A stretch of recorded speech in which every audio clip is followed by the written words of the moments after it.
Janai, you want to put that on the stage? Oh, okay. Yeah. All right, please welcome Auburn to the stage. Congrats, Coach, on winning the Maui Invitational presented by Novavax. This is their the 25th different program to win the Maui Invitational in their second appearance. And Coach, congrats. What are your thoughts after today's game?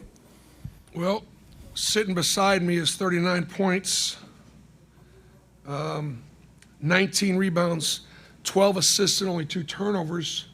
I'd say we got pretty dominant play from our bigs. And, it's kind of an interesting story. Dylan has had the challenge of playing behind the last couple of years Walker Kessler and Janai Broom. And you just wouldn't believe how eloquently he did that. And when Janai decided to come back, we knew we could have a chance to have a really good team. And one of the things that Dylan and I talked about his coming back was not playing behind Janai, but playing with him. And we worked on it all summer, all fall, and it wasn't great this summer or fall, right? No. And they wanted to play together so badly. And so I kept on, in practice going, look, this is fine, we got time, but here's the plus minus. We have to play faster, we have to play quicker. Anyways, I'm just happy for these guys because these guys are loving playing together. And they always were, they were never on the floor together very much in the last couple of years. So it's just incredible. They got great chemistry, they trust each other, they listen to each other. And as a result, I believe we've got the best front line in college basketball. Janai, tournament MVP. Congratulations. What are your thoughts after 3 games here in Maui? First off, all glory to God. Thank for my teammates, thank for my coaches. Without them, I wouldn't have this trophy. The Auburn family traveling. I don't think we would have won the tournament without them. It felt like home, and I'm proud of my teammates and my Auburn family. All right, any questions for Dylan or Janai? Dylan, what got into you on offense today? What was working so well that you were able just to get at the rim whenever you wanted to? Yeah. First things first, all glory to my God, Jesus Christ, my Lord and Savior. I want to give a big shout out to my boy Janai right here. Before the game started, when we were in film this morning, he said, they're going to double team big cross or whatever. And he just told me to go to the rim, to go to the backside, and he's going to be open every time. And he just said, trust me with the lob, and I trusted him. And so, it's great playing with Janai. It's a blessing to have him on my team, and it's a blessing to have him as my brother. Janai, congratulations, first of all. You averaged 21.6 points per game in this tournament. You were 4 assists away from a triple-double. You're on the top of everyone's Player of the Year watch list so far. You've helped cement Auburn become a top 5 program this year. What have you learned about yourself and how you've evolved as a player from your beginnings at Morehead State as a 3-star recruit? Well, first off, I came to Auburn because I saw what, Coach Pearl was doing with the program. I saw, Jabari, Walker, Chuma, JT, Isaac. I saw what he's done with those guys, and I wanted to come to a foundation that was already built. That's why I came to Auburn. And, Coach trusted me, and I trusted him. And, the player of the year don't really matter to me. I care about winning. As long as we keep winning, that's how the eyes are on you. So I just look forward to keep winning and help my team win in any way I can. Janai, Dylan says, you're just telling him to be ready on the backside for some of the lobs. But what was your headspace going into today, what you needed to do? And I guess how early on, you made a 3 on the first possession of the game, but how early on did you sort of feel that you had it going? The first game, Iowa State doubled. And we knew that going into the game. Second game, North Carolina didn't double. And we won that game. And then this last game, they said they might play one-on-one, they might double. So just, watching a little bit of film on them and just doing your research. But, just trusting my teammates. If teams want to double team me, I don't mind passing that because I trust them. Like Dylan said, I just told him to be ready for the rim, and he was ready. But my guards was also ready. They trusted me to get me on the side, and I was able to get the ball back out to them. But, I don't know. Dylan, defensively, you guys were able to really shut them down, take away the stuff that they like to do, especially the 3-point shot. I know you had to go out on the perimeter, switch a lot. Just what was the key for y'all to be able to limit Memphis from doing what they like to do on offense? Well, in our scouting report, we knew they had 3 really good shooting guards. They're the best three-point shooting team in the country percentage-wise, and we just didn't want them to get too hot. And we had to make sure that we stayed on our shooters. 11, Hunter's a great shooter, pretty much makes 50% of his shots. And so, just why let him get an open 3, just run off the line. And so we were very locked into our scouting report. It was a short turnaround from yesterday. Coach Pearl said we have 18 before the first game. Before yesterday's game, we had 18 hours to play 2 games, and so for this team to buy in and lock in in this 18-hour window is just something special to see. Dylan, right here. A few years ago, you were on the roster of that team that was a 2 seed last season. Obviously, a very, very good team as well. I know we're early, not even a month in, but as you take stock and kind of step back from this championship and think about the guys that are in that locker room with you, what feels different about this team and gives you even more belief that maybe this could be the best group you've ever been a part of? We're just a tough scout. I'll leave it at that. Coach Pro brought in some guys that, when you're scouting us, you don't know who to stop. I'm sure I wasn't on anybody's scouting report offensively, and then I just go off for 18. You don't know, who's going to be. Coach Pro always says, it's going to be a different guy every night. And, you saw it in this tournament. It can be Chad, it can be Chaney, it can be Denver, it could be Tahad, it can be anybody. All of our games is someone different, and it's just amazing to see. So that's the difference I've seen in this year's team. I don't know the word. What's that word? In comparison to years past, we're just a bunch of dogs. Go ahead, Rob. Hey guys, just real quick, wondering if you guys watched this tournament growing up, and if so, and how does it feel to win it now, and walk away with that trophy? I know for me, I've definitely watched this tournament multiple times growing up. Probably the biggest tournament in basketball, besides March Madness. But when Auburn was in it and they played UConn and those guys, I was at Morehead still, but I was watching that tournament as well. So I've always watched it. And to win it? To win it, it feels amazing. I always talk about my teammates and my coaches, but the Auburn family is really a family. So winning it feels better to win it with the guys in the locker room since we've been grinding this whole year and seeing everybody with a smile on their face, holding trophies up, being able to celebrate. It's great. It feels good to me. Dylan, right here. Do I answer that? Oh yeah, for me, just look at the field we had to go against and to come out on top. You have a lot of respected programs. UConn, UNC, Michigan State, Memphis. Those are all great teams. Dayton and Colorado. And if I'm missing somebody, I apologize. Iowa State. Good grief! And it's a tough field, and we knew that coming in. And just to go out on top, it means a lot to me, and it gives this team a lot of confidence in each other and the scouts that we have. Yeah, Dylan, right here. Sorry. Coach Pearl's talking about, obviously, the relationship that you and Janai have had to have. Obviously, this pairing is working really well, but the last couple of years, what about your relationship made you comfortable being that role, and how did you, as he said, handle that as eloquently as you did? Yeah, a year ago, pretty much this week, Janai and I became friends. The first year he was here, I looked at him as an opponent rather than in my teammate. And, that kind of showed on the court. I wasn't cheering for him. I wasn't really, happy for him as I should have been.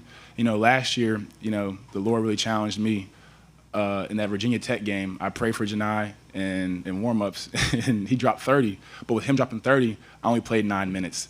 And the Lord gave me an option. He was like, you can either be happy that my prayer was answered, or I can be stingy that my teammate went off for 30.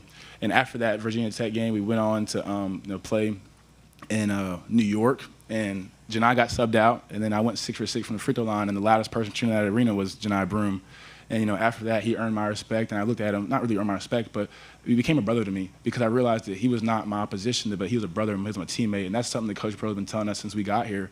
I'm going to bring in guys that you're going to love on, and you're going to be there for the rest of your life. So, we're not the opponent. The guys in the locker room are not the opponent, and that's what that's what you see today. We have so many guys that are happy for one another rather than looking at them as competition. And I feel like once I let my pride go and I let that go, Janai and I's relationship really took off. Janai, it felt like the last 2 games especially, you guys were winning the 50-50 balls, the hustle, winning on the glass. Just how crucial is that level of effort and keeping that up for all 40 minutes to what y'all do and what y'all preach? Let's make one thing clear. Every film session, the first clip, BP says, we can't get beat to 50-50 balls. So that's how he starts the film session every time, That's probably the one thing that you will get subbed out for that he don't play with is being out hustled, being not the most excited team to play. So getting the 50-50 balls and rebounding and things like that, that's effort. That's things you can control. So I feel like everybody in our locker room takes that in accountability on doing that in order to win the ball games and help us. All right, let's let Janai and Dylan go back to their I teams. just want to say one thing. Sorry. Press conference should probably be over.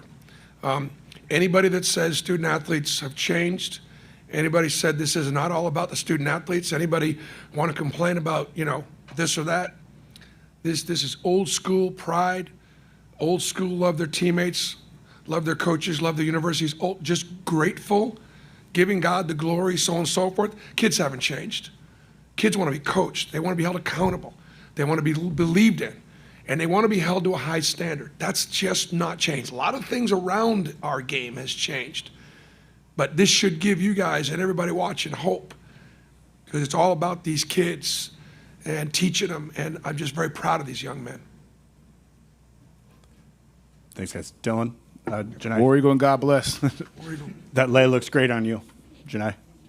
Thank you.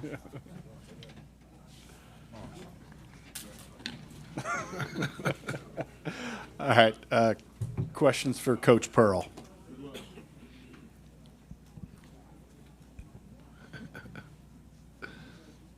Bruce, you talked about it all before the game, how good Memphis is at shooting threes. They were stuck on 2 attempts for most of the game. Just what was the key for y'all to running them off the line and keeping them from getting hot like that? Well, Memphis is better from 3 and free than they are from 2. And so, the whole scouting report was that's the only way they could beat us is to beat us from 3. So we pressed up, we switched out. We didn't mind bad matchups, but we just had to make sure we didn't leave perimeter. And we just didn't allow any advantage, disadvantage, or not a whole lot. And, as a result, Haggerty, played well and was able to make some tough twos. But that was what the defensive game plan. Again, Corey Williams and Chad Pruitt, that team had Iowa State. Iowa State's guys is really, really good, okay? They're really good. And then Mike Burgomaster and Ira Bowman and his scout team had North Carolina. What an honor to go up against the Tar Heels. And then Stephen Pearl, my son, had this one tonight. And Stephen's sort of my defensive coordinator, and he helps, kind of helps guide us there. Mike Burgomaster is my offensive coordinator, and he and I put the offensive game plans together. So I thought our coaches just did a tremendous job. And like Dylan talked about, short prep. Like we had 18 hours to get ready for Memphis, but that scouting report was on my desk when I got back to that hotel, and we were able to get the guys ready real quick. Hey, Bruce, right here. You've spoken about Mike over the past couple of days, and obviously over the past couple of years as he's grown to become a more important part of your staff. Just what was it in today's game that he saw that you guys could take advantage of, and how has he been able to make the most of all of those different parts that Dylan was talking about that you have? Who are we talking about? Mike Burgomaster. Yeah. Mike Burgomaster is a great story. Like a lot of guys on our team, come from pretty humble beginnings. He was a manager at Miami and wanted a GA job. Usually GA jobs go to former players. But I met Mike on a recommendation from one of my former assistants, Harris Adler, and the guys down at Miami. And I was impressed with his mind and brought him up as a GA. And then I'm not letting him go. I'm not letting him go. He was able to take my system, our system, Dr. Tom Davis's system, and together we've been able to blend it with some of the harder actions to guard in basketball, whether it's European basketball or whoever's doing what. And in some way, I'd like to think that we've been doing some things for a few years that we are now seeing other people doing. It's about working as a team. So Mike's and what happens is we develop these offensive systems, and then Mike, like an offensive coordinator, is my play caller. Like just like a football coach would have the headset on, and Mike is, okay, what's next? What's next? And I'll 9 times out of 10, I'll go with what he's got. Bruce, congratulations on winning the championship. You guys only have 1 week to rest and prepare for another tough match and face Duke at Cameron. So what did you learn most about your team this week, and how will you use that to carry forward? Well, obviously, Maui is a prize. We're so happy for the people here in Lahaina that the Maui Invitational and this field with this incredible group of coaches and programs were able to come back to the island. And, I saw my picture up there on the wall, and it was like Bill Self and Mike Krzyzewski and Tom Izzo, and I'm like, what am I doing up here? Come on. I think Pearl must have paid somebody to put his picture up there. But now my team and our coaching staff is, put us up there. The other one that's up there that matters to me, 1987, Dr. Tom Davis brought his Iowa team here. I was an assistant, and we won the 4th Maui Invitational. We came here a couple years ago with Auburn, and we won 2 games and lost to Duke by 4. And that team got to the Final Four. So this has been a great springboard, but the confidence that we're going to get from this is we know we can play with anybody. Where do we go from here? I promise you this, we'll stay humble and hungry. We will not begin to think much of ourselves. Just see, we stay healthy, we continue to get God's blessing, we'll be in position. BP, a little different question. I saw you when JP came out in the first half. Yeah. I saw you, getting the crowd to applaud him. He had an extended run today in both halves and played well. Plus, Yeah, JP had his best game for us. His confidence has been a struggle a little bit. He was much better defensively today, locked in, more aggressive, and we need him. Like these guys talked about, it's the sum of our parts, and so he's got to fight to to be able to keep his own confidence, his aggressiveness, so having him play so well. Chad Baker-Mazara will not get a lot of talk about, but he was one of our most consistent performers. I mean, makes tough shots, shoots a great percentage. If I did more to get him more touches and put the ball in his hands more, people would be talking about Chad Baker-Mazara nationally for how good a player he is. I hope NBA scouts saw how good a player he is, and again how unselfish he is and how productive he is. He almost always win the plus minus. We're just always better with him on the floor because we got to do at both ends. We talked about Denver Jones being one of the best defensive guards in the country, and now playing both 1 and 2. And tonight, Miles Kelly did not play very much because he had a little bit of a issue with his wrist, and quite frankly, couldn't even shoot the ball. But he wanted to be out there for the first possession of both halves, because he wanted to see us get off to a good start defensively.